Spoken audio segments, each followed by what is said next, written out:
ప్రభునందు ప్రియులైన మీకందరికీ యేసుక్రీస్తు ప్రభువారి నామంలో శుభవందనాలు తెలియజేస్తూ ఉన్నాం. దైవజనులు బ్రదర్ భక్త సింగ్ గారి పరిచర్యలో నుండి దైవ మర్మములు ఆగస్టు 7. జ్ఞానము సంపాదించుకొనుటయే జ్ఞానమునకు ముఖ్యాంశము. సామెతల గ్రంథం 4వ అధ్యాయం 7వ వచనం. అనేక మంది ఈ నలుగురు యవనులు చివరి దినమున ఎలాగుందురో అని ఆశ్చర్యపడుచుండిరి. నిర్ణయ సమయము రాగానే వీరు చక్కగా శిక్షణను పొందిన వారే ప్రతి ప్రశ్నకు సరైన జవాబిచ్చిరి. దేవుడు వారికి జ్ఞానమును నిపుణతను అనుగ్రహించెను.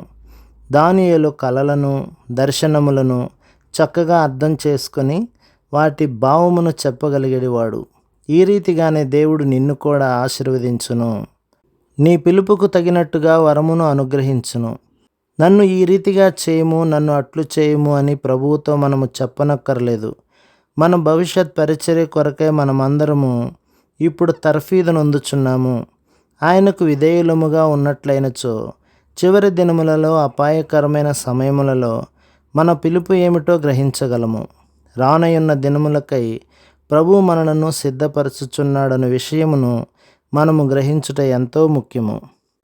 నీవు కూడా దానియేలు వలె జయించువాడవు కావలెనను నిజమైన కోరికతో ప్రభువును అడుగుము.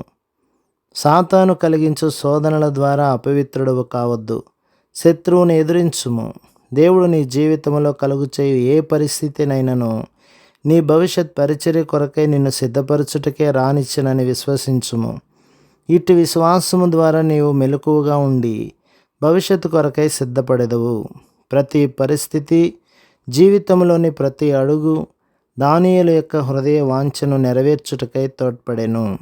ప్రభు మిమ్మును, మీ కుటుంబమును, మీ సంఘమును దీవించి ఆశీర్వదించునుగాక. ఆమేన్.